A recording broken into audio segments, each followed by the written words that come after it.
भगवान बुद्ध आणि त्यांचा धम्म. लेखक डॉक्टर भीमराव रामजी आंबेडकर. अनुवादक घनश्याम तळवटकर. प्राचार्य मभी. चिटणीस शासंग रेगे. समर्पण. सुखो बुद्धानो पादो, सुखो सदधम्म देसना, सुखा संगस्स समागी समागानम तपो सुखो. सुखद बुद्धांचा जन्म, सुखकर सुध धम्म उपदेश, सुखकर संग एकता, सुखद समूह तपस्या. Page number 49. 4. गौतमाचे उत्तर. जगातील कलहामुळे मी घायल झालो आहे आणि शांतता मिळविण्याच्या इच्छेने मी बाहेर पडलो आहे. मी दुःखाचा अंत करण्याऐवजी या पृथ्वीचेच राज्य काय, पण स्वर्गलोकाच्याही राज्याची अपेक्षा मी करणार नाही. आणि महाराज, 3 पुरुषार्थाचा पाठपुरावा करणे हा मानवाचा सर्वोच्च उद्देश होय. हे जे आपण मला सांगितले आणि जे इष्ट आहे असे मला वाटते ते दुःख होय असे आपण म्हणता. त्याविषयी बोलावयाचे म्हणजे आपले ते 3 पुरुषार्थ शाश्वत नाहीत आणि संतोषदायकही नाहीत. आणि आपण म्हणता वृद्धपकाळ येईपर्यंत थांब, कारण यौवन ही नेहमी बदलणारे असते. याविषयी बोलावयाचे म्हणजे हा निर्णयाचा अभावच अनिश्चित आहे, कारण युद्धावस्थेतही अस्थिरता असू शकते.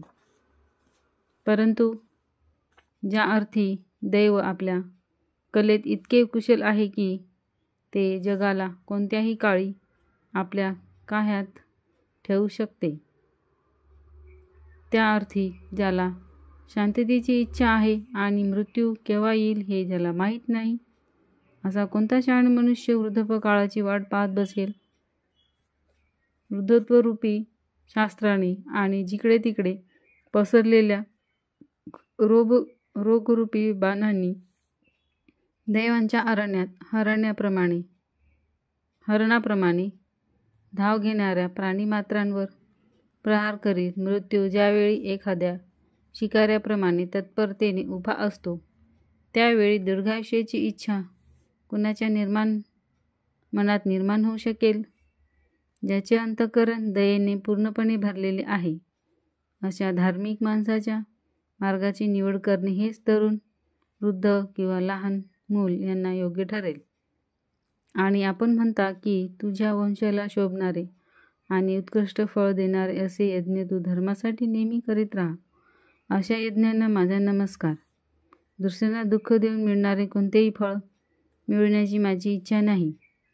भावी फळाच्या आशेने असहाय्य पशुला ठार करण्याने यज्ञाचे फळ जरी शाश्वत मिळणारे असले तरी देखील दयाशील आणि सहृदय माणसाच्या दृष्टीने तो अयोग्यच कृती ठरेल. आत्मसंयमन, नैतिक आचरण आणि वासनेचा संपूर्ण अभाव हा खरा धर्म जरी दुसऱ्या एखाद्या अगदी निराळ्या नीतिनियमात बसत नसला तरी देखील केवळ हत्या करून सर्वोत्कृष्ट फळ मिळते असे म्हटले जाते. त्या यज्ञाच्या नियमानुसार वागणे योग्य होणार नाही. दुसऱ्याला दुःख देऊन मिळवलेले जे समाधान माणसाला या जगात असताना लाभते ते देखील शहाण्या दयाशील अंतःकरणाला तिरस्करणीय वाटते. तर मग अदृश्य असलेल्या दुसऱ्या जगातल्या माणसाला सुख मिळते हे म्हणणे त्याला किती तिरस्करणीय वाटेल. भावी फळासाठी कृती करण्याचा मोह मला पडत नाही. महाराज, पुढच्या जन्माच्या कल्पनेत माझे मन रमत नाही. असल्या कृती अनिश्चित असतात आणि ढगातून कोसळणाऱ्या पावसाने मारा होत असलेल्या रोपट्याप्रमाणे त्या आपल्या मार्गावरून हेलकावे खात असतात. स्वतः राजाने आपले हात जोडून उत्तर दिले, तुझी इच्छा तू पूर्ण करण्यास माझी हरकत नाही. तुला जे जे काही करावयाचे आहे ते तू सिद्धीस गेल्यानंतर मला भेटण्याची कृपा कर. पुन्हा भेटण्याचे निश्चितच आश्वासन गौतमाकडून घेतल्यानंतर राजा आपल्या सेवकासह राजवाड्याकडे परतला. Page number 51. शांततेची वार्ता. गौतम राजगृहात असताना तेथे आणखीन 5 परिव्राजक आले आणि त्यांनी देखील गौतमाच्या झोपडी शेजारीच आपली झोपडी बांधली. हे 5 परिव्राजक म्हणजे कौंडिन्य, अश्वजित, कश्यप, महानाम आणि भद्रिक हे होत. ते देखील गौतमाचे रूप पाहून थक्क झाले आणि त्यांनी परिव्रजा का स्वीकारली असावी याचा त्यांना प्रश्नच पडला. राजा बिंबिसारांनी त्याला याविषयी जसे विचारले तसेच त्यांनाही विचारले. आपल्याला परिव्रजा कोणत्या स्थितीत स्वीकारावी लागली हे जेव्हा त्यांनी त्यांना समजावून सांगितले तेव्हा ते म्हणाले, आम्ही त्याबद्दल ऐकले आहे, परंतु तुम्ही निघून आल्यानंतर काय घडले ते तुम्हाला माहीत आहे काय? सिद्धार्थ म्हणाला, नाही. नंतर त्यांनी त्यांना सांगितले की त्यांनी कपिलवस्तू सोडल्यानंतर कोलियांशी युद्ध करण्याविरुद्ध शाक्यांनी फार मोठी चळवळ केली. स्त्री-पुरुषांनी, मुलामुलांनी निर्दोषिणी केली आणि कोलिय हे आमचे भाऊ आहेत. भावाने भावाविरुद्ध लढणे चूक आहे. सिद्धार्थ गौतमाच्या हद्दपारीचा विचार करा. अशा प्रकारच्या घोषणांचे फलक हातात घेऊन त्यांनी मिरवणुका काढल्या. या चळवळीचा परिणाम असा झाला की शाक्य संघाला पुन्हा सभा बोलवावी लागली आणि या प्रश्नांना फेरविचार करावा लागला आणि यावेळी कोलियांशी समेट घडवून आणण्याच्या बाजूने बहुमत होते. कोलियांशी शांततेच्या वाटाघाटी करण्यासाठी आपले दूत म्हणून 5 शाक्यांची निवड करण्याचे संघाने ठरविले. कोलियांनी जेव्हा हे ऐकले तेव्हा त्यांना फार आनंद झाला. त्यांनी शाक्यांच्या दूतांशी वाटाघाटी करण्यासाठी 5 कोलियांची निवड केली. दोन्ही बाजूंच्या दूतांची सभा झाली आणि एक स्वरूपाचे लवाद मंडळ नेमण्याविषयी त्यांच्यात एकमत झाले. रोहिणी नदीच्या पाण्याच्या वाटपाबाबतील प्रत्येक वाद मिटविण्याचा या मंडळाला अधिकार देण्यात आला आणि त्यांनी निर्णय दोन्ही बाजूंनी बंधनकारक ठरविण्यात आला. याचप्रमाणे भेडसावणाऱ्या युद्धाचा शेवट शांततेत झाला. कपिलवस्तू येथे काय घडले हे गौतमाला सांगितल्यानंतर ते पारिव्राजक म्हणाले, आता यापुढे तुम्ही पारिव्राजक म्हणून राहण्याची आवश्यकता नाही.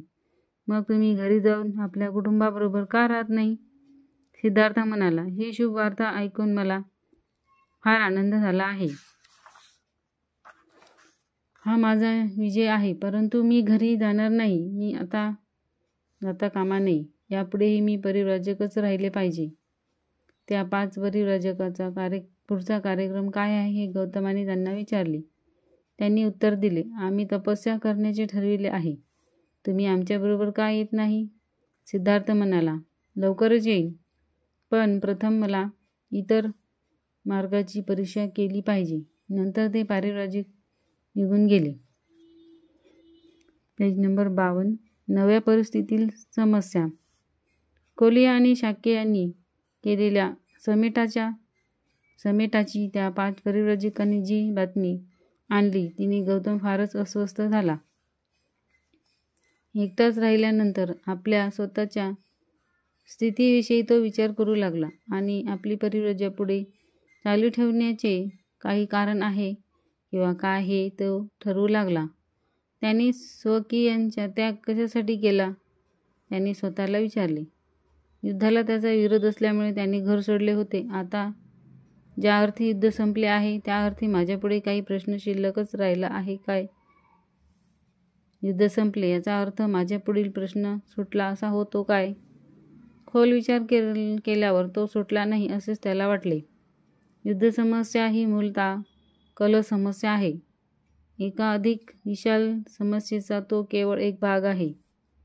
हा कलह फक्त राजे आणि राष्ट्र यांच्यातच चालत आहे असे नव्हे, तर क्षत्रिय ब्राह्मण यांच्यात, कुटुंब प्रमुखात, माता-पुत्रात, पिता-पुत्रात, भावा-बहिणीत आणि सहकार्यात देखील चालू आहे.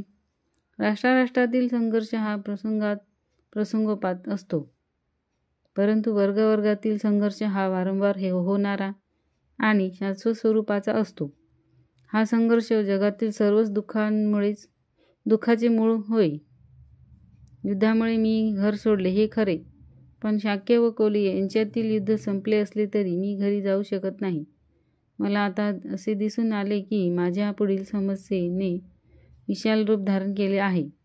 या सामाजिक संघर्षाच्या समस्येचे उत्तर मला शोधून काढले पाहिजे. जुन्या प्रस्थापित तत्त्वज्ञानाने या समस्येचा उलगडा कितपत करता येईल? त्या सामाजिक तत्त्वज्ञानापैकी एखाद्याचा स्वीकार करणे त्याला शक्य आहे काय? प्रत्येक गोष्ट स्वतःच तपासून पाहण्याचा त्यांनी निश्चय केला.